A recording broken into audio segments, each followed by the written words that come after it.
नमस्कार दोस्तों, आशा है कि आप सब लोग बेहतर होंगे। स्वागत एक बार फिर से आप सभी का एससीएस एकेडमी में।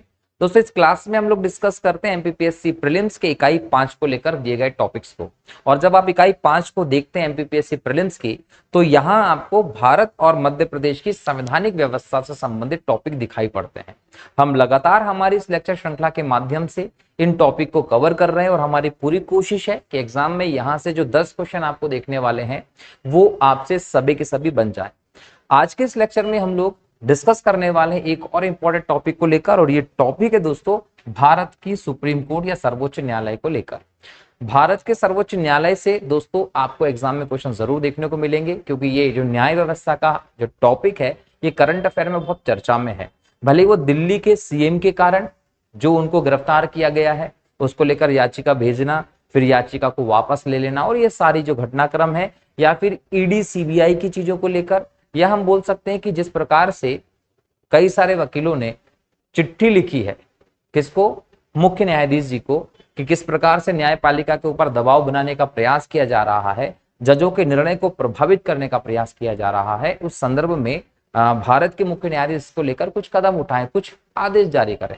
तो इन सभी सर्कमस्टेंसेस में हम देखें तो कहीं ना कहीं न्यायिक व्यवस्था से संबंधित जो टॉपिक है वो करंट अफेयर में चर्चा में है और एग्जाम में आ सकते हैं। तो बहुत रिलेवेंट टॉपिक है एग्जाम की दृष्टि से, और मुझे ऐसा लगता है कि क्वेश्चन यहां से जरूर आएगा। बस हमें इस लेक्चर के माध्यम से ये श्योरिटी करना है कि जो क्वेश्चन आए वो छूटे ना। ठीक है, तो एक एक करके इस पर डिटेल डिस्कशन करेंगे A to Z, जो यहाँ से क्वेश्चन देखने को मिल सकते हैं। ठीक है, तो चलिए इस पर चर्चा प्रारंभ करते हैं। चर्चा के प्रारंभ में सबसे पहले देखते हैं भारत के सर्वोच्च न्यायालय की क्या व्यवस्था है, इसके ऐतिहासिक पृष्ठभूमि क्या है।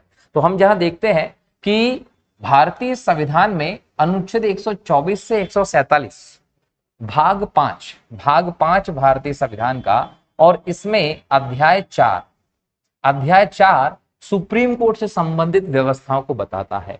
इन समस्त आर्टिकल्स में सुप्रीम कोर्ट से संबंधित सभी व्यवस्थाएं दी गई हैं। क्लियर, हम आज एक एक करके इन सभी आर्टिकल्स को डिस्कस करने वाले हैं। इसके पहले हम देखें कि किस प्रकार से भारत में न्यायिक व्यवस्था का प्रारंभ हमें देखने को मिलता है, खासकर अंग्रेजों के समय के बाद से आधुनिक समय में। तो यहां देखिए कि 31 दिसंबर सन 1600 यहां पर बनती है ब्रिटिश ईस्ट इंडिया कंपनी।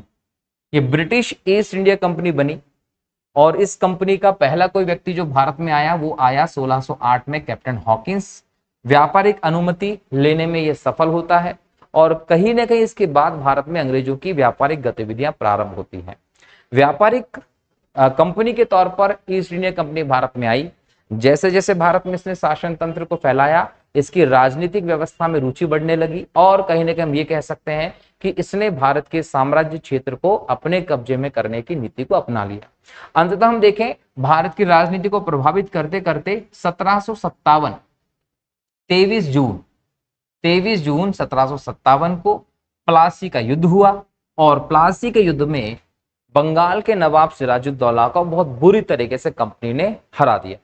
एक प्रकार से युद्ध नहीं था, यह षड्यंत्र था, जिसमें मीर जाफर के सहयोग से बहुत बड़ी सिराज की सेना को कंपनी ने अपने तरफ कर लिया था, और कुछ घंटों में ही युद्ध का परिणाम निकला। प्लासी का युद्ध का परिणाम यह हुआ कि भारत में जो बंगाल का क्षेत्र है, बिहार का क्षेत्र है, और उड़ीसा का जो क्षेत्र रहा, यह सीधे सीधे अंग्रेजों के नियंत्रण में आ गया। यहाँ के दीवानी अधिकार जो रहे, वो दीवानी अधिकार किसके कब्जे में आ गए, अंग्रेजों के पास आ गए। यहां से कंपनी जो है वो एक भारत में साम्राज्य स्थापित करके उस तरफ बढ़ने की तरफ थी, भारत को गुलाम बनाने की तरफ काम करने लगी थी। इसके बाद हमें बक्सर का युद्ध 22 अक्टूबर 1764 को देखने को मिला, और ये बक्सर के युद्ध के बाद भारतीय क्षेत्र में पूरी तरीके से अंग्रेजों को कब्जा हो गया, खासकर बंगाल में। यहां से हमारे देश में अंग्रेजों के साम्राज्य का प्रारंभ हुआ, और हम ये कह सकते हैं कि यहां से हमारे देश में गुलामी जो है उसकी नींव जो है वो मजबूत होती चली गई, और बाद में पूरे भारत को इन्होंने अपने आधिपत्य में कर लिया। अब सवाल ये है कि जैसे ही इनका यहां पर कब्जा हुआ, तो इन्होंने 1773 में ही एक रेगुलेटिंग एक्ट ला दिया। ये रेगुलेटिंग एक्ट जो इन्होंने लेकर आए, इसके माध्यम से बंगाल के क्षेत्र का जो प्रशासन व्यवस्था रही शासन की, उसको मैनेज करना, ये पूरी व्यवस्था स्थापित कर दी। अब यहां से ये बंगाल की पूरी व्यवस्था को चलाने लगे हैं, उसको अपने हिसाब से रूल करने लगे हैं। नवाब था, लेकिन उस नवाब को कठपुतली नवाब के तौर पर आप देख रहे हैं। जैसे ही बंगाल का ये क्षेत्र कब्जे में आया और 1773 का रेगुलेटिंग एक्ट लाया, इस समय याद रखिएगा कि इस समय हमें वॉरेन हेस्टिंग्स जो है वो बंगाल का गवर्नर जनरल देखने को मिलता है। बंगाल का गवर्नर जनरल, पहला गवर्नर जनरल बंगाल का अगर कोई था तो वॉरेन हेस्टिंग्स था। अब इसके समय ही हम लोग क्या देख रहे हैं कि 1773 का रेगुलेटिंग एक्ट आया है। अब ये रेगुलेटिंग एक्ट जो आया है इसका प्रभाव बहुत व्यापक रहा और इसी रेगुलेटिंग एक्ट में एक प्रावधान था, जिस प्रावधान के तहत 1774 में पहली बार हम देखें तो कलकत्ता में एक न्यायिक व्यवस्था स्थापित की गई। इन न्यायिक व्यवस्था की स्थापना जो कलकत्ता में की गई थी वो इनका पहला कदम देखने को मिलता है। 1774 में जो न्यायिक व्यवस्था की हम लोग बात कर रहे हैं अंडर रेगुलेटिंग एक्ट ऑफ 1773, तो वो व्यवस्था क्या थी, तो याद रखिएगा कोर्ट ऑफ रिकॉर्ड के तौर पर, किस तौर पर हम बोल सकते हैं, कोर्ट ऑफ रिकॉर्ड के तौर पर हम देखें तो क्या बना दिया इन्होंने, एक सर्वोच्च न्यायाधिकरण बना दिया, सर्वोच्च न्यायाधिकरण की स्थापना कर दी।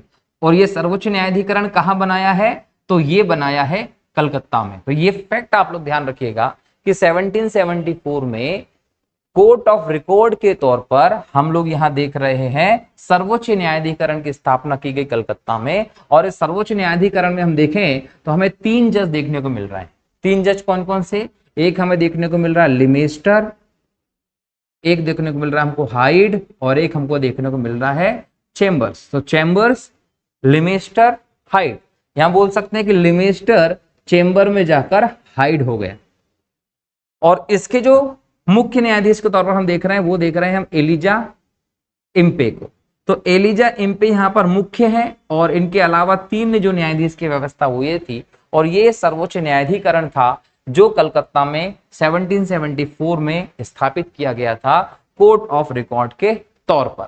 इसको बंगाल, बिहार, उड़ीसा का जो क्षेत्र रहा, यहां पर न्यायिक मुद्दों को सुनने, उनको निपटान करने का काम सौंपा गया। ये ध्यान रखिएगा कि ये कोर्ट ऑफ रिकॉर्ड के तौर पर जो सर्वोच्च न्यायाधिकरण स्थापित किया गया था, इसको बंगाल के प्लस बिहार के और प्लस उड़ीसा, यहां के मामलों को सुनने और उनको निपटान करने का काम सौंपा गया था। अब ये व्यवस्था हमारे यहां लगातार चलती रही।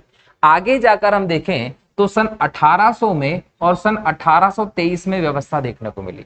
1800 में क्या व्यवस्था देखने को मिली, तो मद्रास में, और 1823 में देखें तो बंबई में। यहां पर भी अलग अलग रूप में हम देखें तो सर्वोच्च न्यायालय या न्यायाधिकरण की स्थापना की गई। अब यहां पर भी हमको देखने को मिला, अब बंगाल में पहले से है, फिर बना दिया आपने मद्रास में, फिर बना दिया आपने बंबई में। अब आपको ये 3 जगह पर सर्वोच्च न्यायाधिकरण की व्यवस्था देखने को मिल रही है। आप इन्हें बोल सकते हैं कि एक प्रकार से ये प्रेसिडेंसी न्यायालय के तौर पर व्यवस्था स्थापित कर दी गई। यहां पर मद्रास वाला जो था वो मद्रास के अंतर्गत आने वाले क्षेत्रों को देख रहा था, बंबई वाला जो था वो मुंबई के अंतर्गत आने वाले क्षेत्रों को देख रहा था, और बंगाल वाला जो था वो बंगाल, बिहार, उड़ीसा के क्षेत्रों के मामलों को निपटान कर रहा था। लगातार ये व्यवस्था हमारे यहाँ पर चलती रही। लेकिन हम आगे जाकर देखते हैं कि हमारे देश में 1857 की क्रांति की व्यवस्था देखने को मिली। ये क्रांति की ऐसी व्यवस्था थी जिसके चलते अंग्रेजी शासन भारत में हिल गया था। अंग्रेजों को यह लगने लगा था कि भाई अब तो हमारा दाना पानी भारत से उड़ गया है और भारत से बोरी बिस्तर बांध के भागना पड़ेगा। लेकिन चूंकि 1857 की क्रांति जितनी बड़ी, जितनी महान रही, उतनी ही उसकी कमियां भी हमें देखने को मिली। और उन कमियों का परिणाम क्या हुआ, उन कमियों का परिणाम हुआ कि ब्रिटिश सरकार ने भले ही समय के साथ बहुत दिक्कतों के बाद इस क्रांति को दबा दिया, लेकिन हाँ दबा दिया था। अब ये क्रांति असफल हो गई ये क्रांति, और असफल होने के बाद भी ये क्रांति एक तरीके से हमारे लिए सफलता से कम नहीं थी। सफलता से कम क्यों नहीं थी, क्योंकि इसने आगे के आंदोलनों के लिए हमारा मार्गदर्शन किया, और आगे के आंदोलन अगर उठ सके हैं बड़े स्तर पर तो उसके पीछे 1857 की क्रांति का कहीं ना कहीं रोल रहा है, बराबर। लेकिन 1857 की क्रांति के बाद भारत में जो शासन है वो किसका हो गया? सम्राट का। सम्राट का शासन स्थापित कर दिया।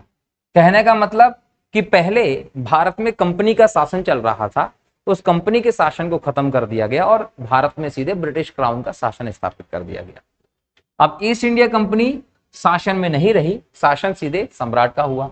अब इस शासन के लिए 1858 का भारत शासन अधिनियम लेकर आए, जिसके माध्यम से ये बदलाव किया गया।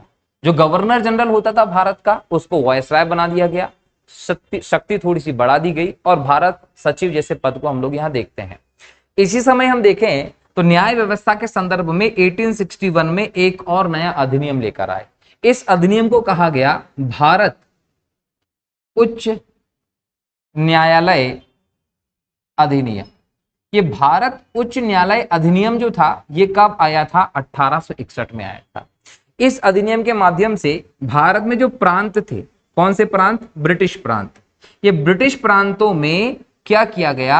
हाई कोर्ट की व्यवस्था की गई, उच्च न्यायालय स्थापित कर दिए गए और इन उच्च न्यायालय को अपने प्रांतीय स्तर पर निर्णय लेने के लिए एक प्रकार की स्वतंत्रता दे दी गई। अब ये उच्च न्यायालय लगातार भारत में काम कर रहे हैं। कब तक ये अपने क्षेत्र में काम कर रहे हैं? जब तक कि भारत में 1935 का भारत शासन अधिनियम नहीं आ गया। 1935 का भारत शासन अधिनियम आया और ये जो 1935 का भारत शासन अधिनियम आया था, ये बहुत ही प्रभावकारी अधिनियम था और इस अधिनियम में कई सारे प्रावधान किए गए थे, जिसमें संघीय व्यवस्था को भी हम लोग देखते हैं। और इसमें जो संघीय व्यवस्था का प्रावधान किया गया था, उसमें यह कहा गया था कि सभी क्षेत्रों को मिलाकर भारत को एक संघ के तौर पर बनाएंगे। यहां पर देशी रियासतों को उनकी मर्जी पर छोड़ दिया गया था कि वो चाहे तो संघ में शामिल हो सकते हैं, वो ना चाहे तो संघ में शामिल ना रहे, स्वतंत्र रहे। लेकिन जो ब्रिटिश प्रांत थे, उन ब्रिटिश प्रांतों को तो शामिल होना ही था, तो यहां पर एक संघीय व्यवस्था की और इस संघीय व्यवस्था के लिए एक संघीय न्यायालय, फेडरल कोर्ट, संघीय न्यायालय जो है उसकी भी प्रावधान किया गया। अब संघीय न्यायालय की स्थापना तक सर्वोच्च तौर पर आप इन प्रांतों की व्यवस्था को देख रहे थे, प्रांतों की व्यवस्थाओं को देख रहे थे। तो यहां पर क्या हुआ कि जो संघीय न्यायालय की स्थापना की गई, इसको प्रांतों के बीच में जो भी विवाद होने वाले थे, इन सभी विवादों को निपटार करने के लिए इसको सर्वोच्चता प्रदान की गई। और इसके समय तक हम देखें तो सर्वोच्च अधिकार किसके पास थे? इन सभी उच्च न्यायालयों के पास अधिकार थे। इसकी स्थापना के बाद इनके सर्वोच्च अधिकार को खत्म कर दिया गया और सर्वोच्च अधिकार किसके पास आ गया? संघीय न्यायालय के पास आ गया। भारत की जो सुप्रीम कोर्ट है, भारत की सुप्रीम कोर्ट को जो बनाने की व्यवस्था है, प्रावधान है, वो हमें यहीं से दिखाई पड़ते हैं। अब हमारा देश में संघीय न्यायालय की व्यवस्था देखने को मिली।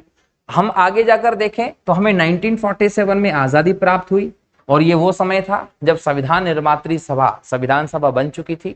संविधान सभा के बारे में मैंने पहले ही बात कर ली है दोस्तों। हमारे इस लेक्चर सीरीज के यूट्यूब चैनल का जो हमारा पूरा सेक्शन है, वहां पर आपको इकाई 5 का प्लेलिस्ट मिल जाएगा। उस प्लेलिस्ट में संविधान सभा से संबंधित जो टॉपिक वो दिया गया है। जो लोग पहली बार हमारे इस लेक्चर श्रृंखला से जुड़े हैं, वो लोग उस लेक्चर को देखिएगा, तो इससे संबंधित सारे डाउट्स आपके क्लियर हो जाएंगे। बराबर। तो संविधान सभा का निर्माण हो चुका था, संविधान निर्माण का कार्य चालू हो रहा है और ऐसे में संविधान बनकर तैयार हुआ और संविधान जो है वो 26 जनवरी 1950 को लागू भी हो गया। ये 26 जनवरी 1950 को जो संविधान लागू हुआ, उसी के साथ साथ भारत में जो सुप्रीम कोर्ट है, सुप्रीम कोर्ट जो है उससे संबंधित व्यवस्था भी स्थापित हो गई थी। तो ये व्यवस्था की स्थापना हमारे यहाँ पर संविधान के पूरी तरीके से लागू होने के साथ ही हो जाती है। जो सुप्रीम कोर्ट जो रही, उसकी पहली बैठक होती है 28 जनवरी 1950 को। इसलिए हम कहते हैं कि भारत के सुप्रीम कोर्ट की स्थापना 28 जनवरी 1950 को हुई थी। एक्चुअल में ये स्थापना तो संविधान लागू होने के साथ ही हो गई थी, परंतु यहाँ 28 जनवरी 1950 हम इसलिए कह रहे हैं क्योंकि इस दिन इसकी बैठक हुई थी। तो सुप्रीम कोर्ट की पहली बैठक हमें 28 जनवरी 1950 को दिखाई पड़ती है। हालांकि इसके गठन की हम बात करें तो संविधान के लागू होने के साथ साथ सुप्रीम कोर्ट भी अस्तित्व में आ चुकी थी। बराबर है। अब हमारी ये सुप्रीम कोर्ट जब आई तो हमें यहाँ भारत के संविधान में इससे संबंधित सारे प्रावधान देखने को मिले और मैंने पहले ही आपको कहा है कि ये जो संवैधानिक प्रावधान है वो भारतीय संविधान के भाग 5 में अध्याय 4 में दिए गए हैं, आर्टिकल नंबर 124 से 147 के बीच में। अब यहां जब हम इन आर्टिकल्स को देखेंगे तो सबसे पहले तो हम लोगों को यह पता होना चाहिए कि कौन से आर्टिकल में क्या व्यवस्था दी गई है। तो एक एक करके हम सब आर्टिकल्स को देखते हैं और आपकी ये काम ड्यूटी रहेगा कि जो जो आर्टिकल यहाँ बताए जाएंगे उनको आप न सिर्फ कॉपी में नोट करिएगा पर उनको रट लीजिएगा, क्योंकि एग्जाम में डिटेल से तो क्वेश्चन आ ही सकता है लेकिन आर्टिकल से भी सीधा क्वेश्चन आ सकता है दोस्तों। ठीक है, तो कौन कौन से आर्टिकल्स हैं? तो आर्टिकल नंबर 124 सर्वोच्च न्यायालय की स्थापना और गठन की बात करता है। 125 न्यायाधीशों के वेतन भत्तों की बात करता है। 126 कार्यवाहक मुख्य न्यायाधीश की नियुक्ति की बात करता है। 127 तदर्थ न्यायाधीशों की नियुक्ति की बात करता है। 128 बैठक की बात करता है। सेवानिवृत्त अगर न्यायाधीश है उनकी उपस्थिति की बात करता है। 29 सुप्रीम कोर्ट एक अभिलेख न्यायालय होगा, इसकी बात करता है। 130 सुप्रीम कोर्ट का स्थान की बात करता है। 131 मूल क्षेत्राधिकार क्या है, प्रारंभिक क्षेत्राधिकार क्या है सुप्रीम कोर्ट का, वो बताता है। 132 कुछ मामलों में उच्च न्यायालयों से अपील में सर्वोच्च न्यायालय का अपीलीय क्षेत्राधिकार है। 137 निर्णय या आदेशों के समीक्षा की बात है, यहां हम न्यायिक पुनर्विलोकन न्यायिक समीक्षा की बात करेंगे। 138 उच्चतम न्यायालय के क्षेत्राधिकार का विस्तार बताता है। 139 सर्वोच्च न्यायालय को कुछ रिट जारी करने के अधिकारों की बात करता है। 143 सर्वोच्च न्यायालय के परामर्श करने की राष्ट्रपति की शक्ति की बात करता है। 145 न्यायालय के नियमों की बात करता है और 146 जो है वो उच्चतम न्यायालय के अधिकारियों सेवक तथा व्यय की बात करता है।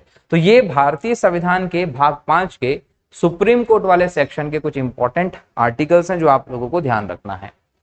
अब हम सबसे पहले यहां बात करेंगे अनुच्छेद 124 की। भारतीय संविधान का अनुच्छेद 124 जो है वो सर्वोच्च न्यायालय की स्थापना एवं गठन की बात करता है। अब सर्वोच्च न्यायालय की स्थापना और गठन के संदर्भ में आप लोगों को पहले ही कह चुका हूं कि जो स्थापना है या गठन है उसके संदर्भ में हम लोगों को 28 जनवरी 1950 की दिनांक याद रखना है, क्योंकि यहां पर हमको इसकी प्रथम बैठक दिखाई पड़ती है और इसके गठन और स्थापना से संबंधित जो इतिहास रहा है वो मैं आप लोगों को बता चुका हूं। लेकिन पहली बैठक कब हुई है? 28 जनवरी 1950 को। और इसी के साथ हम ये कहते हैं कि सुप्रीम कोर्ट की भारत में स्थापना भी हो गई थी। अब सुप्रीम कोर्ट की भारत में स्थापना हुई, स्थापना के बाद हम यहाँ देखते हैं तो यहाँ पर क्या बोला गया है कि सर्वोच्च न्यायालय की स्थापना और गठन। अब देखिए जब हम गठन को देख रहे हैं तो मूल संविधान को जब हम देखते हैं तो वहां पर क्या कहा गया है? मूल संवैधानिक व्यवस्था में कहा गया है कि जो गठन होगा वो 1+7 से होगा बराबर 8। मतलब कैसा? एक मुख्य न्यायाधीश होगा और 7 जो होंगे वो अन्य न्यायाधीश होंगे। इस प्रकार से सर्वोच्च न्यायालय का जो गठन है इसकी संरचना है। लेकिन ये प्रारंभ से ऐसा नहीं है, इसकी संरचना में हमें समय समय पर बदलाव देखने को मिलता है। भले ही मूल संविधान में ये व्यवस्था हो लेकिन वहां पर एक और व्यवस्था की गई है, क्या कि यहां जरूरत पड़ने पर संसद जो होगी वो न्यायाधीशों की संख्या को बढ़ा सकता है। तो उस संख्या को बढ़ाने का जो अधिकार है वो संसद के पास है और संसद ने ये भी कहा है कि हाँ बढ़ा सकते हैं और समय समय पर बढ़ा है भी है। जैसे हम बात करें 1950 में जब स्थापना हुई तो एक मुख्य न्यायाधीश और 7 उप मुख्य न्यायाधीश मतलब उप न्यायाधीश मतलब अन्य न्यायाधीश थे। 1956 में पहली बार संसद ने भारत के सुप्रीम कोर्ट के जजों की संख्या में बदलाव किया और 1956 में हम देख रहे हैं 1+10 मतलब टोटल 11 न्यायाधीश हो गए थे। और उसके बाद 1960 में जब हम जाते हैं तो हमें 14 संख्या देखने को मिलती है जजों की, जिसको हम 1+13 कह सकते हैं। एक मुख्य न्यायाधीश और 13 अन्य न्यायाधीश थे। 1978 में जाते हैं तो संख्या 18 हो गई थी। इस समय हम लोगों को 1+17 एक मुख्य न्यायाधीश और 17 अन्य न्यायाधीश देखने को मिलते हैं। 1986 में जाए तो संख्या 26 हो गई थी, 1+25। और 2008 में देखें तो 31 जज हुआ करते थे जिसमें एक मुख्य न्यायाधीश और 30 अन्य न्यायाधीश होते थे। मोदी सरकार आने के बाद 2019 में न्यायाधीशों की संख्या को फिर बढ़ाया गया और ये 31 से बढ़कर 34 कर दी गई, जिसमें एक मुख्य न्यायाधीश और 33 अन्य न्यायाधीश होते हैं। दोस्तों क्लियर है? यहां पर एक बात और ध्यान रखिएगा कि सुप्रीम कोर्ट के जो मुख्य न्यायाधीश होते हैं, सीजे चीफ जस्टिस होते हैं, उनको भारत का मुख्य न्यायाधीश भी कहा जाता है। तो दोनों एक ही बात है। तो इस प्रकार से 1950 में जब सुप्रीम कोर्ट की स्थापना हम देखते हैं, प्रारंभ देखते हैं, तब से 2019 तक हम देखें लगातार संख्या में बढ़ोतरी हुई है। जहां प्रारंभ में हमको 8 जज देखने को मिल रहे थे, वहीं वर्तमान में 34 जज हमें देखने को मिल रहे हैं। और जजों की संख्या में बढ़ोतरी कौन कर सकता है? तो संसद ये काम करती है। दोस्तों ये ध्यान रखना चाहिए, ठीक है? तो संसद के द्वारा भारत में इस प्रकार से हम लोगों को न्यायाधीशों की व्यवस्था देखने को मिली है। जब हम यहाँ न्यायाधीशों की व्यवस्था देख रहे हैं तो हम लोगों को इसके संदर्भ में और चीजें भी पता होना चाहिए, जैसे कि हम लोगों ने यहाँ पर न्यायाधीशों को लिया है तो इनकी नियुक्ति संबंधी व्यवस्था क्या है। तो जब हम न्यायाधीशों की नियुक्ति संबंधी बात करते हैं दोस्तों, तो यहाँ एक इंपॉर्टेंट चीज आपको ध्यान रखना है, नियुक्ति कौन करते हैं, भारत के राष्ट्रपति करते हैं, भारत के राष्ट्रपति के द्वारा की जाती है। इसमें हम ये कह सकते हैं कि बिल्कुल अन्य न्यायाधीशों के परामर्श के बाद ये सारा काम होता है। तो वर्तमान में हम देख रहे हैं कि राष्ट्रपति नियुक्ति करते हैं। अब नियुक्ति की पूरी प्रोसेस को भी हम लोगों को समझना है। अगर हम प्रारंभ से बात करें तो प्रारंभ से लेकर 1973 तक हमारे यहाँ सिस्टम देखिए क्या था। 1973 तक हम देखें तो हम लोगों को क्या देखने को मिल रहा है कि परंपरागत व्यवस्था देखने को मिल रही। कैसी व्यवस्था, परंपरागत व्यवस्था। ये परंपरागत व्यवस्था क्या देखने को मिली कि जो अन्य समस्त न्यायाधीश होते थे, अब हम 1973 तक अगर देखते हैं तो हमें यहाँ पर कितनी संख्या देखने को मिल रही होगी, 14। तो यहाँ पर क्या परंपरागत व्यवस्था देखने को मिली कि ये जो 14 न्यायाधीश उस समय तक होते थे, इनमें से जो सबसे वरिष्ठतम न्यायाधीश होते थे, ये वरिष्ठतम न्यायाधीश को ही राष्ट्रपति महोदय नियुक्त कर देते थे और इन्हें शपथ दिलाने का जो काम होता है, शपथ दिलाने का कार्य भी किसके द्वारा किया जाता है, राष्ट्रपति महोदय के द्वारा ही होता है। और पद और गोपनीयता की शपथ इन्हें दिलाई जाती है। तो नियुक्ति किसके द्वारा होती है, राष्ट्रपति जी के द्वारा होती है। तो यहाँ पर वरिष्ठतम सदस्य को ही परंपरागत रूप से हम देखें, सदस्य जो होते थे अन्य न्यायाधीश, उन्हीं में से जो वरिष्ठ होता था उसको मुख्य न्यायाधीश बना देते थे। लेकिन हमें 1973 में एक बदलाव देखने को मिला। 1973 में इंदिरा गांधी जो रही, ये हमें देखने को मिलती है कौन, ये हमें देखने को मिलती है भारत की प्रधानमंत्री। भारत की प्रधानमंत्री इंदिरा गांधी रही और इंदिरा गांधी उस समय हम बोल सकते हैं कि ये कांग्रेस के अलावा कोई और पार्टी हमें लोगों को देखने को नहीं मिलती। इस समय तक ये व्यवस्था स्थापित हो गई थी कि इंदिरा इक्वल्स टू कांग्रेस और कांग्रेस इक्वल्स टू इंदिरा। ये पूरी व्यवस्था के तहत तो सर्वोच्च व्यवस्था उनके पास थी, दूसरी पार्टी थी नहीं, एकल पार्टी वाली व्यवस्था लगभग हमें देखने को मिल रही थी पूरे देश में। तो पावर का ये जो दुरुपयोग है वो यहां देखने को मिला कि ये जो परंपरागत सिस्टम था कि वरिष्ठ न्यायाधीश को मुख्य न्यायाधीश बना दिया जाएगा राष्ट्रपति जी के द्वारा, वो यहाँ में भंग होते दिखाई पड़ा। कैसे भंग होते दिखाई पड़ा कि 1973 में जिन न्यायाधीश का अपॉइंटमेंट किया गया था चीफ जस्टिस के तौर पर, वो थे ए.एन. रे। ये ए.एन. रे को 1973 में हम बोल सकते हैं चीफ जस्टिस बना दिया गया। किसके समय बनाया गया, ये इंदिरा गांधी जी के समय बनाया गया था। अब ये चीफ जस्टिस इनको बनाया गया, सिफारिश तो सरकार ही करती। तो ऐसे में यहां पर इंदिरा गांधी जी जो हैं उन्होंने क्या कर दिया, इनकी सिफारिश करवा दी और इनकी सिफारिश के बाद चीफ जस्टिस इनको बना दिया गया। जबकि परंपरागत तौर पर इनसे बड़े 3 और न्यायाधीश थे, मतलब 3 वरिष्ठतम न्यायाधीश को छोड़कर जो चौथे नंबर पर आते थे वरिष्ठता में, ए.एन. रे, उनको चीफ जस्टिस बनाया गया। ये पहली बार परंपरा का उल्लंघन हुआ, ठीक है, पहली बार हुआ। अब यही परंपरा लगातार चल रही है, फिर भी 1977 में सेकेंड टाइम ये परंपरा का फिर उल्लंघन हुआ। सेकेंड टाइम तो बहुत बड़े स्तर पर हुआ। अच्छा, ये वो दौर था जब इंदिरा गांधी को अपनी कुर्सी बचाना जरूरी था और ऐसे में आपातकाल जैसा सिस्टम सब उन्होंने देखा और वो नहीं चाहती थी कि किसी भी रूप में उनके खिलाफ निर्णय आ जाए। तो उन्होंने क्या किया, फिर न्यायपालिका की नियुक्ति संबंधी व्यवस्था में, न्यायाधीशों के संदर्भ की व्यवस्था में अपना हस्तक्षेप किया। और यहां उन्होंने क्या किया कि 10 न्यायाधीश थे वरिष्ठ, 10 न्यायाधीशों को इग्नोर करते हुए जो 11वें वरिष्ठ न्यायाधीश हमें देखने को मिल रहे थे, कौन देखने को मिल रहे थे, एम.यू. बेग, इनको बना दिया गया मुख्य न्यायाधीश इंदिरा गांधी जी ने। तो कहीं ना कहीं ये अपने तरीके से न्याय व्यवस्था को संचालित करने का प्रयास कर रही थी, जिन सब के चलते न्यायाधीश व्यवस्था में भी विवाद की स्थिति देखने को मिली। जब हम आज देख रहे हैं ना, राहुल गांधी के या अन्य लोगों के भाषण को जब हम देखते हैं तो उनके भाषणों से हमें यह दिखाई पड़ता है कि न्यायपालिका की स्वतंत्रता का हनन हो रहा है, लोकतंत्र नहीं, सब कुछ चीजें खत्म हो रही हैं। ये वो पार्टी के लोग हैं जिसके यहाँ पर इस प्रकार का सिस्टम हमें देखने को मिला। तो कहीं ना कहीं आज जिस प्रकार से न्यायपालिका की व्यवस्था पर क्वेश्चन मार्क किया जा रहा है, उसके निर्णयों को लेकर शक किया जा रहा है, अलग प्रकार से देश में एक पॉलिटिकल एजेंडा बनाकर, माहौल बनाकर न्यायपालिका के ऊपर दबाव बनाने का प्रयास किया जा रहा है, वो प्रयास अभी नहीं, ये पहले से ही हम लोगों को देखने को मिल रहा है दोस्तों। और वो जो प्रयास उस समय से देखने को मिल रहा है, वो प्रयास हम लोगों को समझने की जरूरत है कि इस समय 2 बार इस चीज को देखा गया। अंततः 1993 में हम एक व्यवस्था देखते हैं। यह व्यवस्था शुरू होती है कोलिजियम। ये कोलिजियम का सिस्टम 1993 से हमें देखने को मिलता है। ये कोलिजियम का सिस्टम जो 1993 से देखने को मिलता है, इसमें हम देखते हैं कि 5 जज होते हैं। 5 जज कैसे? एक तो हो गए आपके सीजे प्लस 4, ये अन्य वरिष्ठ न्यायाधीश जो होते हैं, अन्य न्यायाधीश सुप्रीम कोर्ट के, उनको लिया जाता है। ये 5 लोग मिलकर निर्णय करते हैं कि किसको न्यायाधीश बनाना है। और इस प्रकार से कोलिजियम का जो सिस्टम है वो हमें 1993 से देखने को मिल रहा है।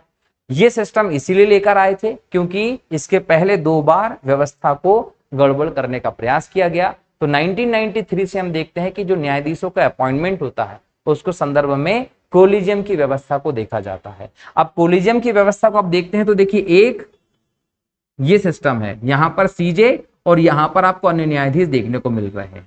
यहां पर जो भी निर्णय लिया जाता है वो बहुमत के आधार पर लिया जाता है। अब बहुमत के आधार पर निर्णय का मतलब है कि इसमें याद रखिएगा कि सीजे की यस के साथ कोई भी अगर कोलिजियम का निर्णय होता है सिफारिश, तो वो सिफारिश में सीजे की हमेशा हां होनी चाहिए और बहुमत के साथ होना चाहिए। जैसे एग्जांपल अगर मैं बताऊं कि चारों लोग कह देते हैं किसी के नाम को यस और सीजे कह देते हैं नो, तो वहां पर उस व्यक्ति के अपॉइंटमेंट नहीं हो सकता। याद रखिए, सीजे की यस कंपलसरी होती है, मतलब ये 2 भी यस करें और सीजे भी यस करें, उसी कंडीशन में किसी भी न्यायाधीश की नियुक्ति को लेकर नाम दिया जाएगा। तो ये कोलिजियम का सिस्टम हमारे यहाँ पर लगातार चल रहा है। हालांकि जब 2014 में प्रधानमंत्री नरेंद्र मोदी बने तो उस समय हम लोगों को एक संशोधन देखने को मिला और यहां पर एनजेक, नेशनल जुडिशरी अपॉइंटमेंट कमीशन की व्यवस्था देखने को मिली, राष्ट्रीय न्यायिक नियुक्ति आयोग। हालांकि ये भारतीय संविधान के अनुच्छेद नंबर 50, आर्टिकल नंबर 50 जो है वो कार्यपालिका न्यायपालिका के पृथक्करण की बात करता है। तो आर्टिकल नंबर 50 का ये उल्लंघन माना गया, इसलिए इसको असंवैधानिक घोषित करके इसको कैंसिल कर दिया गया।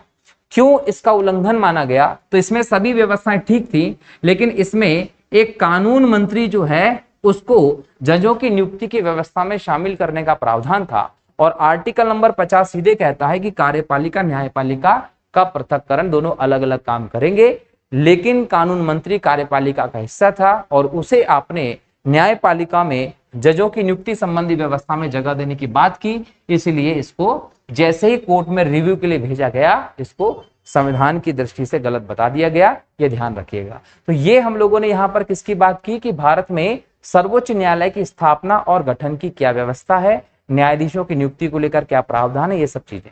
इसी में एक और चीज हमें याद रखना है कि हमने यहाँ देख लिया कि नियुक्ति कैसे होती है, इसके बाद हम लोगों ने यहाँ क्या बात कर ली कि कौन इनको शपथ दिलाएगा, कौन इनकी नियुक्ति करेगा। यहां पर हमें योग्यता का भी ध्यान रखना है। जब हम योग्यता की बात करेंगे कि सुप्रीम कोर्ट का जज कौन बन सकता है, नंबर 1 वो व्यक्ति भारत का नागरिक होना चाहिए। अगर कोई व्यक्ति भारत का नागरिक है उसी को जज बनाएंगे। नंबर 2, हाई कोर्ट में 5 साल लगातार क्या काम कर चुका हो, जज के तौर पर काम कर चुका हो। तीसरा, या फिर वो 10 साल एक या अधिक हाई कोर्ट में अधिवक्ता के तौर पर काम कर चुका हो। और लास्ट में हम देखते हैं कि राष्ट्रपति की नजर में विधि का ज्ञाता हो। ऐसे व्यक्ति को ही हम बोल सकते हैं सुप्रीम कोर्ट का जज बनाया जाता है। दोस्तों, जब हम बात करते हैं कि सुप्रीम कोर्ट के जज को उसके पद से कैसे हटाया जाता है, तो सुप्रीम कोर्ट के जज को पद से हटाने के लिए दोस्तों 3 व्यवस्थाएं हमें देखने को मिलती हैं कि या तो वो त्यागपत्र दे दे। त्यागपत्र किसको देगा? वो राष्ट्रपति जी को देगा। दूसरा हम देखें उसका कार्यकाल कितना घोषित किया गया है, 65 ईयर, तो 65 साल का हो जाए तो पद से नहीं रहेगा। तीसरी बात होती है कि उसको महाभियोग जैसी व्यवस्था, देखिए महाभियोग जो है वो भारतीय संविधान के आर्टिकल 61 के तहत सिर्फ राष्ट्रपति के लिए है, इसलिए हम इसके लिए बोलते हैं महाभियोग जैसी व्यवस्था। अब महाभियोग जैसी व्यवस्था मतलब क्या कि संसद में प्रस्ताव पास करके आप जज को हटा सकते हैं। अब संसद में प्रस्ताव पास करके जज को हटा सकते हैं, कैसे हटाएंगे? तो लोकसभा है, राज्यसभा है, यहां पर आप प्रस्ताव लाइए, प्रस्ताव को विशेष बहुमत से विशेष बहुमत मतलब 2/3 के बहुमत से पास करना पड़ेगा। 2/3 बहुमत किसका? तो सदन में जो उपस्थित लोग हैं प्लस जो मतदान करने वाले लोग हैं, इनका 2/3 बहुमत से आप प्रस्ताव पास कर दीजिए। उसके बाद सुप्रीम कोर्ट के मुख्य न्यायाधीश को उसके पद से हटाया जा सकता है। और ये कार्रवाई कब की जाती है? जब संवैधानिक कदाचार की बात हो।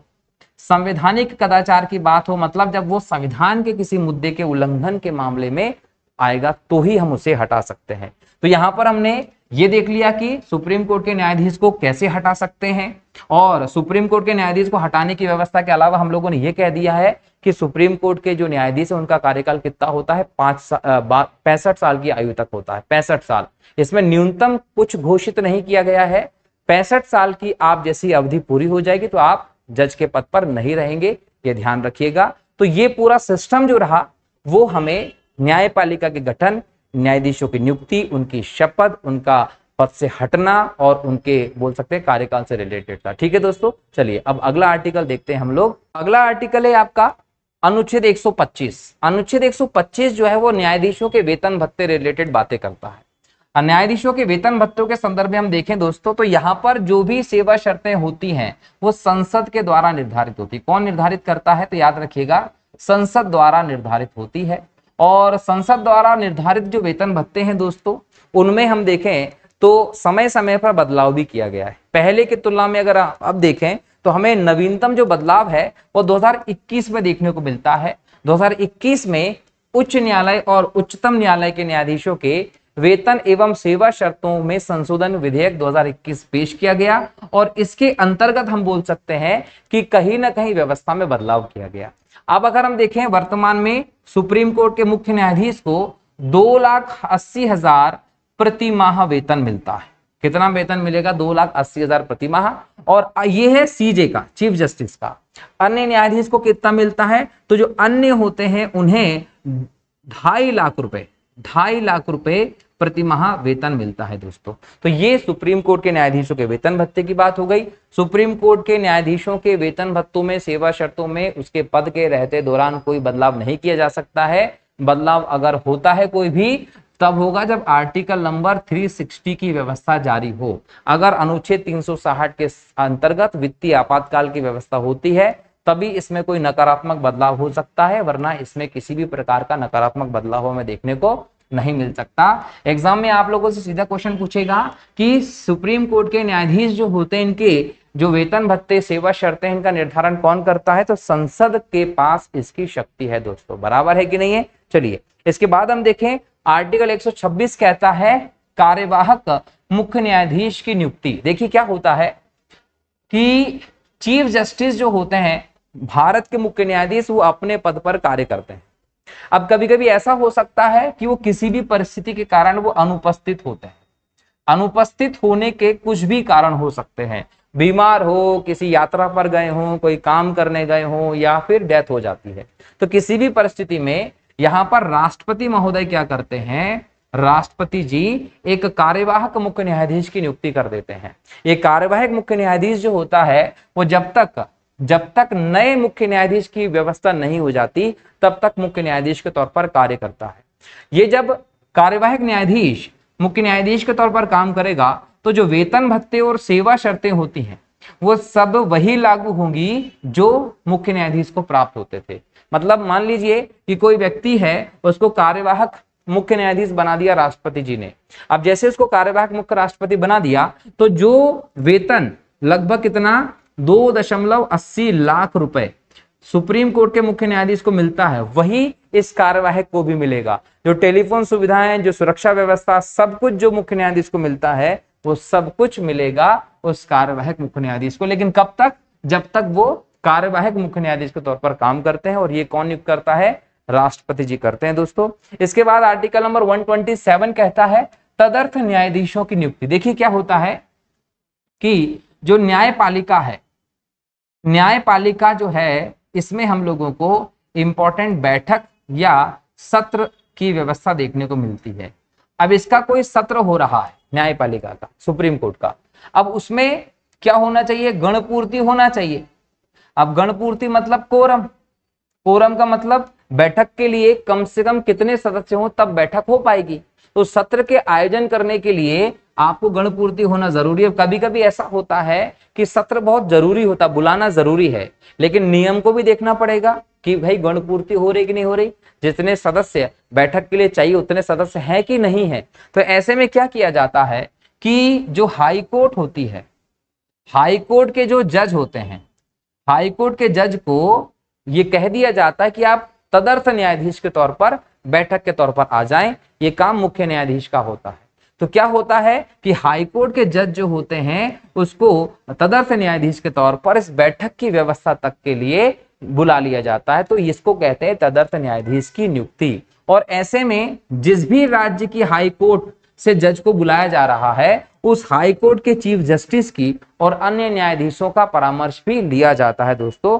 तो उसी के बाद हम तदर्थ न्यायाधीशों की नियुक्ति की व्यवस्था को देखते हैं। तो तदर्थ न्यायाधीशों की नियुक्ति किस लिए की जाती है? इसलिए की जाती है कि जो सत्र चलाना है कोर्ट का, उसमें जो आवश्यक सदस्य संख्या है चलाने के लिए वो पूर्ति हो जाए। बराबर हो गया कि नहीं हो गया? चलिए, इसके बाद आता है आर्टिकल 128, उच्चतम न्यायालय की बैठकों में सेवानिवृत्त न्यायाधीशों की उपस्थिति। देखिए क्या होता है, सेवानिवृत्त न्यायाधीश या तो वो सुप्रीम कोर्ट के हो सकते हैं या हम बोल सकते हैं हाई कोर्ट के, किसी के भी सेवानिवृत्त न्यायाधीश की बात कर रहे हैं। क्या हो गया कि आपको उच्चतम न्यायालय की बैठक करना है।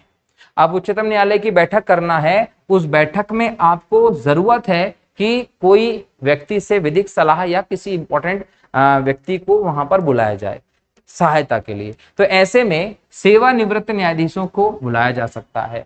बस यहाँ पर यह ध्यान रखिएगा कि सेवानिवृत्त न्यायाधीश जो है उसकी जब इन बैठकों में उपस्थिति होगी तो वो किसके अनुमति के साथ होगी? तो उसके लिए राष्ट्रपति का अनुमोदन बहुत जरूरी है। राष्ट्रपति का अनुमोदन जरूरी है। और उसके बाद हम देखें कि जिस भी न्यायाधीश को आप बुलाना चाहते हैं बैठक में, वो सुप्रीम कोर्ट का न्यायाधीश बनने योग्य होना चाहिए। याद रखिएगा, न्यायाधीश बनने योग्य हो, मतलब उसके पास योग्यता होनी चाहिए। अगर योग्य नहीं रहा है, जैसे ओवर एज हो गया है या इस प्रकार की व्यवस्था है, किसी भी चीज को लेकर अपराधी सिद्ध हो गया, संवैधानिक कदाचार, कुछ भी ऐसी चीज हो सकती है जो अयोग्यता हो सकती है, तो वो योग्य होना चाहिए, तभी वो बैठक में आ सकता है। और ऐसे में वो सिर्फ उपस्थित रहेगा, लेकिन उसे सुप्रीम कोर्ट का न्यायाधीश नहीं माना जा सकता। तो इस प्रकार का प्रावधान जो है वो अनुच्छेद 128 करता है, ये आप लोगों को ध्यान रखना है। लेकिन किसी भी सेवानिवृत्त न्यायाधीश की उपस्थिति के संदर्भ में किससे पूर्व अनुमति या किसका अनुमोदन बहुत जरूरी है? राष्ट्रपति के अनुमोदन के बाद ये चीजें हो सकती हैं दोस्तों। आर्टिकल नंबर 129 कहता है उच्चतम न्यायालय का अभिलेख न्यायालय होना। देखिए क्या होता है कि सुप्रीम कोर्ट के जो निर्णय आते हैं वो निर्णय बहुत इंपॉर्टेंट होते हैं। उन निर्णयों को लेखबद्ध करके सुरक्षित कर लिया जाता है। सुरक्षित क्यों रखते हैं? तो ये याद रखिएगा, उनको कहीं चुनौती नहीं दी जा सकती है। दूसरी बात कि सुप्रीम कोर्ट के न्यायाधीश के जो निर्णय होते हैं उन निर्णयों को रिव्यू किया जा सकता है, या फिर सुप्रीम कोर्ट के उन न्यायाधीशों के निर्णय को अगर किसी और न्यायालय के द्वारा निर्णय दिया जा रहा है तो उसके लिए एक बेस बना लिया जाता है ना। जैसे आज अगर कोई केस होता है, उस केस में अगर निर्णय लेना है तो निर्णय को सुनाते समय कोर्ट का जो न्यायाधीश है वो पुराने किसी निर्णय को आधार बना सकता है। उस प्रकार के न्यायाधीश ने उस समय के केस में इस प्रकार का निर्णय लिया था, उस आधार पर हम ये कह सकते हैं कि इस प्रकार की व्यवस्था है। तो अभिलेख न्यायालय के तौर पर हम देखें तो सुप्रीम कोर्ट के जो निर्णय होते हैं उनको सुरक्षित कर लिया जाता है और बाद के किसी निर्णय के संदर्भ में उनको एग्जाम्पल के तौर पर, आधार के तौर पर प्रयोग किया जा सकता है। ये याद रखिएगा, ये इंपॉर्टेंट एक व्यवस्था में देखने को मिलती है किसकी?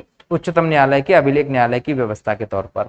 अनुच्छेद 130 कहता है सर्वोच्च न्यायालय का स्थान। देखिए भारत का जो सर्वोच्च न्यायालय है वो दिल्ली में है, नई दिल्ली में भारत का सर्वोच्च न्यायालय है।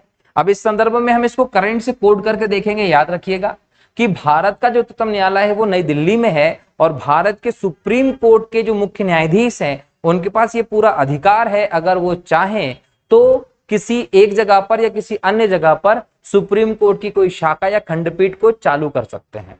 लेकिन ये कंपलसरी नहीं है, ये केवल एक वैकल्पिक व्यवस्था है। इस संदर्भ में सुप्रीम कोर्ट के मुख्य न्यायाधीश को निर्णय लेने का अधिकार है, लेकिन वो अधिकार भी राष्ट्रपति के बिना नहीं हो सकता। मतलब यहां पर राष्ट्रपति की पूर्व अनुमति जरूरी है।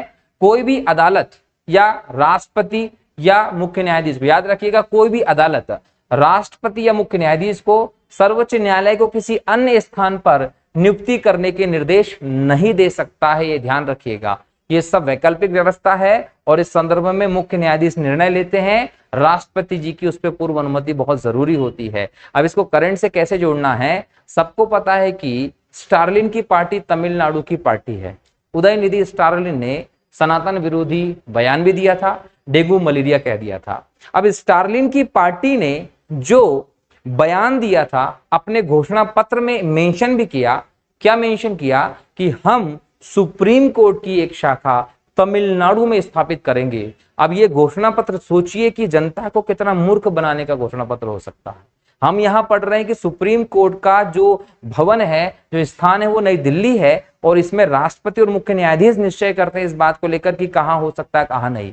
और इसको लेकर कोई अदालत राष्ट्रपति या मुख्य न्यायाधीश को इस बात की दबाव नहीं डाल सकते कि तुम किसी पर्टिकुलर जगह पर सुप्रीम कोर्ट की खंडपीठ स्थापित कीजिए। तो ये दक्षिण में तमिलनाडु के जो स्टालिन है वो कैसे अपने घोषणा पत्र में ये कह सकता है कि हम दक्षिण में सुप्रीम कोर्ट को स्थापित कर देंगे। तो ये एक तरीके से हवा में व्यवस्था है दोस्तों, संवैधानिक व्यवस्था जिसमें जनता को अधिकतर नॉलेज नहीं है उसका फायदा उठाते हैं और बयान देकर वोट प्राप्त करने की काम करते हैं। तो बिना सिर पैर का वो व्यवस्था रही। सुप्रीम कोर्ट कहाँ है, दिल्ली में है, ये याद रखिएगा। अनुच्छेद 131 की जब हम बात करते हैं तो यहाँ पर उच्चतम न्यायालय का मूल क्षेत्राधिकार बताया जाता है। उच्चतम न्यायालय का मूल क्षेत्राधिकार उसका प्रारंभिक क्षेत्राधिकार है। फंडामेंटल राइट से रिलेटेड जो मुद्दे होते हैं वो सुप्रीम कोर्ट में सुने जाते हैं। इसके अलावा दो राज्यों के बीच जो विवाद होता है, सीमा विवाद हो या किसी भी प्रकार का विवाद, उसको सुलझाने में सुप्रीम कोर्ट में ही निर्णय लिया जाता है। केंद्र और राज्य के बीच का अगर विवाद होता तो उसमें भी सुप्रीम कोर्ट ही निर्णय लेता है। केंद्र के खिलाफ कई राज्यों के समूह का अगर विवाद हो जाता तो वो भी सुप्रीम कोर्ट में जाता है। ये सुप्रीम कोर्ट का मूल क्षेत्राधिकार होता है। लेकिन हमें ये समझ लें कि सुप्रीम कोर्ट के न्याय क्षेत्र में कौन कौन सी चीजें समाहित नहीं है। तो याद रखिएगा कि कोई भी विवाद जो किसी पूर्व संवैधानिक संधि, समझौते, प्रसंविदा, सनद या अन्य संस्थाओं को लेकर उत्पन्न हुआ हो वो सीधे सुप्रीम कोर्ट का नहीं है मूल क्षेत्राधिकार में।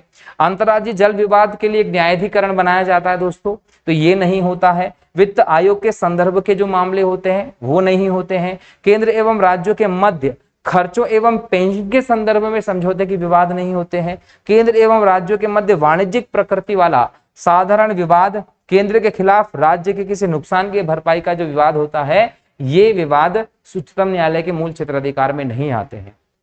ले जा सकते हो आप, लेकिन मूल क्षेत्राधिकार में नहीं आते हैं। ये सभी चीजें आपको ध्यान रखना है। इसके अलावा भारतीय संविधान का अनुच्छेद 132 कहता है कि कुछ मामलों में उच्चतम न्यायालयों से अपील में सर्वोच्च न्यायालय का अपील क्षेत्राधिकार। मतलब हम देखें तो हमारे देश की जो न्यायिक व्यवस्था है उसमें हमें एकल न्याय प्रणाली का सिस्टम देखने मिलता। एकल का मतलब सुप्रीम कोर्ट मिलेगा, हाई कोर्ट मिलेगा, फिर यहाँ पर हमको अधीनस्थ न्यायालय मिलते हैं। अब देखिए यहाँ पर अधीनस्थ न्यायालय की व्यवस्था है तो ये देश में एक है, ये हर राज्य में एक है। देश में कितने 25 हाई कोर्ट हमें देखने को मिलते हैं, लेकिन सुप्रीम कोर्ट हमारे एक ही है दिल्ली में। ये एकल न्यायपालिका की व्यवस्था हमारे यहाँ पर देखकर मिलती है कि हर इकाई पर एक होगा। तो हर इकाई पर एक होगा तो इकाई के हिसाब से निम्न से ऊपर की तरफ अपील की तहत न्याय व्यवस्था में आती है। तो यहाँ देखिए कि अगर कोई अधीनस्थ न्यायालय का केस है तो उसको आप हाई कोर्ट में लेकर जाते हैं और हाई कोर्ट का केस आप सुप्रीम कोर्ट में लेकर जाते हैं। मतलब सर्वोच्च अगर अपील कहीं पर होती है तो वो कहां पर होती है, सुप्रीम कोर्ट में होती है। तो सुप्रीम कोर्ट का ये अपीली क्षेत्राधिकार होता है। कितने 4 शीर्षकों के अंतर्गत हम सुप्रीम कोर्ट के अपीली क्षेत्राधिकार को दे सकते हैं। संवैधानिक मामलों में अपील सुप्रीम कोर्ट से की जा सकती है, दीवानी मामलों में अपील सुप्रीम कोर्ट से की जा सकती है, आपराधिक मामलों में सुप्रीम कोर्ट में अपील की जा सकती है, विशेष अनुमति द्वारा सुप्रीम कोर्ट में अपील की जा सकती है। लेकिन इसमें पूरे सिस्टम में आपको जाना पड़ेगा, एक जगह से फिर ऊपरी कोर्ट, फिर ऊपरी कोर्ट, फिर ऊपरी कोर्ट। ऐसे में अपील की दृष्टि से हम देखें तो सर्वोच्च जो अदालत है वो सुप्रीम कोर्ट होती है। ये आप लोगों को ध्यान रखना है। आर्टिकल 132 इस व्यवस्था को देता है। आर्टिकल 137 कहता है कि उच्चतम न्यायालय द्वारा निर्णयों आदेशों की समीक्षा। देखिए क्या होता है यहाँ पर, न्यायिक पुनर्विलोकन की व्यवस्था देखने को और न्यायिक समीक्षा की व्यवस्था को हम देखते हैं। अगर सुप्रीम कोर्ट ने कोई निर्णय पहले कर दिया तो उसकी दोबारा से समीक्षा हो सकती है। और भारत के इतिहास में अगर हम देखें तो कई बार सुप्रीम कोर्ट ने पहले कुछ और निर्णय दिया और बाद में दूसरे न्यायाधीश एक अलग बेंच बैठी, उस बेंच ने पिछले बार के निर्णय को बदल दिया। मतलब यहाँ पर न्यायिक पुनर्विलोकन और निर्णय पुनर्विलोकन हो सकता है। इसके अलावा हम याद रखें कि जो हमारे देश में विधानसभा या लोकसभा कोई कानून बनाती है, उन कानूनों की समीक्षा भी कोर्ट के द्वारा की जा सकती है। अगर मान लीजिए किसी संसद हमने या फिर किसी विधानसभा ने, संसद ने या विधानसभा ने कोई कानून पास कर दिया और वो कानून को सुप्रीम कोर्ट में चैलेंज कर दिया गया कि ये क्या कर रहा है, संविधान के खिलाफ है, तो संविधान के उल्लंघन को लेकर उसे सुप्रीम कोर्ट में चैलेंज किया जा सकता है। सुप्रीम कोर्ट में उसमें बिल्कुल बहस होगी और निष्कर्ष में अगर पाया गया कि कोई भी कानून संविधान का उल्लंघन कर रहा है, तो या तो पूरा कानून या फिर जो धाराएं उस कानून की संविधान का उल्लंघन कर रही है उनको शून्य घोषित सुप्रीम कोर्ट कर सकता है। तो हमें न्यायिक पुनर्विलोकन, यहाँ पर आदेशों की समीक्षा और न्यायिक जो निर्णय पुनर्विलोकन होता है उसका अधिकार हमें सुप्रीम कोर्ट में देखने को मिलता है। इसके अलावा भारतीय संविधान का 139 रिट जारी करने की शक्ति के संदर्भ में व्यवस्था करता है, इसको याद रख लीजिएगा। आर्टिकल 143 कहता है कि सुप्रीम कोर्ट से परामर्श करने की राष्ट्रपति की शक्ति, राष्ट्रपति जी को कानूनी मामलों में किसी भी प्रकार की सलाह की जरूरत हो सकती है। अगर कानूनी मामलों में राष्ट्रपति जी को किसी भी प्रकार की सलाह की जरूरत हो सकती है तो किसी भी समय सुप्रीम कोर्ट के मुख्य न्यायाधीश से, सीजे से उस मामले में सलाह कर सकते हैं। लेकिन सलाह के लिए राष्ट्रपति महोदय खुद नहीं जाते, सलाह के लिए राष्ट्रपति जी की ओर से महान्यायवादी जाता है।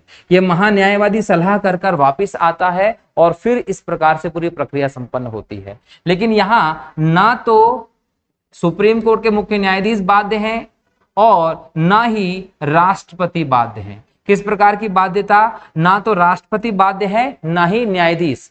न्यायाधीश हर मामले में सलाह नहीं दे सकते, तो सलाह देने के लिए न्यायाधीश बाध्य नहीं है, और उस सलाह को राष्ट्रपति माने ही सही इसके लिए राष्ट्रपति बाध्य नहीं है। लेकिन आर्टिकल 43 आप लोगों को ध्यान रखना है कि यहाँ पर परामर्श की शक्ति है राष्ट्रपति जी की। ठीक है, इसके बाद हम देखें तो अगला आर्टिकल 145, न्यायपालिका अपने व्यवस्था को संचालित करने के लिए स्वयं नियम बनाने की शक्ति रखती है। इसके अलावा उच्चतम न्यायालय के अधिकारी और सेवक जो है तो उनकी नियुक्ति का अधिकार है उच्चतम न्यायालय को, और इस संदर्भ में जो भी उनके खर्च होते हैं वो सभी भारत की संचित निधि पर भारित होते हैं, ये भी ध्यान रखना है। इसके अलावा हम देखें दोस्तों तो ये तो आर्टिकल का इंपॉर्टेंट भाग हो गया, सारे आर्टिकल आपने समझ लिए। लेकिन जब हम भारत की न्याय व्यवस्था को देखते हैं तो हमें यहाँ पर दिखाई पड़ता है कि भारत की जो न्यायपालिका है वो स्वतंत्र न्यायपालिका है। अब अगर हम भारत में स्वतंत्र न्यायपालिका की बात कर रहे हैं तो इसमें हम लोगों को यह भी पता होना चाहिए कि ये प्रावधान हम लोगों ने अमेरिका के संविधान से लिया है, स्वतंत्र न्यायपालिका। अब स्वतंत्र न्यायपालिका की हम बात करते हैं तो क्या होता है स्वतंत्र न्यायपालिका? स्वतंत्र न्यायपालिका का मतलब है कि किसी के भी हस्तक्षेप, किसी के भी दबाव, किसी के भी निर्णय से अलग रहकर संविधान के अंतर्गत, न्यायिक प्रक्रिया के अंतर्गत, कानून के अंतर्गत न्याय करने की व्यवस्था होगी। अब यहाँ पर ये न्यायपालिका की स्वतंत्रता क्यों जरूरी है? इसलिए जरूरी है कि भारत एक बोल सकते हैं कि सुप्रीम कोर्ट जो एक संघीय न्यायालय है वो पूरे देश के लिए निर्णय करता है, स्वतंत्र होना जरूरी है। अपील का सर्वोच्च अधिकार है इसलिए स्वतंत्र होना जरूरी है। नागरिकों के मौलिक अधिकारों का गारंटर है इसलिए उसका स्वतंत्र होना जरूरी है, और संविधान का संरक्षक है इसलिए स्वतंत्र होना जरूरी है। अगर किसी भी मामले में न्यायपालिका की स्वतंत्रता में हस्तक्षेप किया जाए तो ऐसी स्थिति में हमारे देश की जो मूलभूत व्यवस्था है वो खराब हो सकती है। इसीलिए न्यायपालिका की स्वतंत्रता बहुत ज्यादा जरूरी है। अब हम बात करें कि क्या क्या प्रावधान दिए गए हैं हमारे देश में न्यायपालिका की स्वतंत्रता और निष्पक्षता के लिए, तो हमें न्यायपालिका की जो न्यायाधीशों की नियुक्ति है वो नियुक्ति का तरीका देखना होगा। इससे हम लोगों को दिखाई पड़ता है कि स्वतंत्रता और निष्पक्षता है। हम कोलिजियम व्यवस्था के तहत न्यायपालिका में न्यायाधीशों की नियुक्ति को देखते हैं जिसमें किसी सरकारी या किसी भी प्रकार के कार्यपालिका के हस्तक्षेप से फ्री रखा गया है।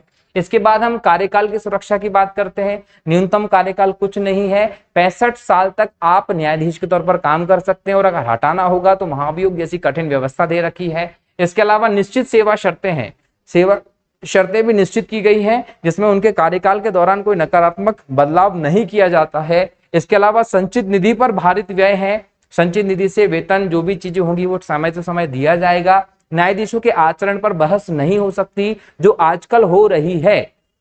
अगर हम देखें तो विपक्ष का जो आज हमारे देश में व्यवहार देखने को मिल रहा है, वो व्यवहार एक हताश विपक्ष का देखने को मिल रहा है। एक हताश, एक हारा हुआ, एक कमजोर विपक्ष हमें हमारे देश में देखने को मिल रहा है। जिस प्रकार की सिस्टम हम देख रहे हैं, तो वो न्यायपालिका के ऊपर ही क्वेश्चन मार्क कर दे रहे हैं। अपने बयानों के माध्यम से, अपने निर्णयों के माध्यम से न्यायपालिका के ऊपर अप्रत्यक्ष रूप से दबाव बनाने की कोशिश कर रहे हैं। और इसका अगर एग्जाम्पल देखने को मिले तो कैसे हाई कोर्ट ने कह दिया कि अरविंद केजरीवाल की गिरफ्तारी कानून के अनुसार है, ये अवैध नहीं है। उसके बावजूद हम आम आदमी पार्टी और बाकी के विपक्ष के लोगों को देख रहे हैं कि वो कंटिन्यू कहते चले जा रहे हैं कि अरविंद केजरीवाल की गिरफ्तारी गैर कानूनी है। यहां पर लगातार ये कहा जा रहा है कि जो कुछ किया जा रहा है वो सरकार के द्वारा किया जा रहा है, मोदी जी के द्वारा किया जा रहा है। लेकिन एक बात यहां ये भी तो समझिए कि यहां जो निर्णय हो रहा है वो कोर्ट के द्वारा हो रहा है।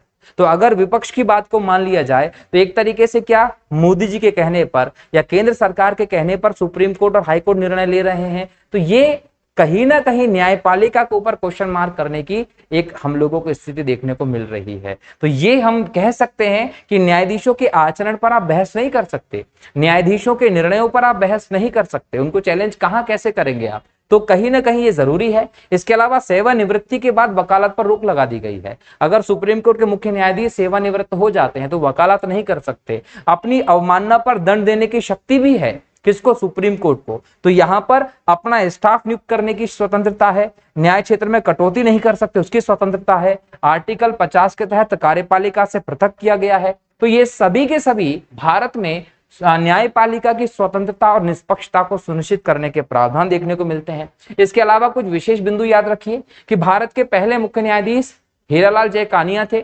1950-1951 के बीच में रहे। वर्तमान में 50वें सुप्रीम कोर्ट के मुख्य न्यायाधीश हैं डीवाई चंद्रचूड़।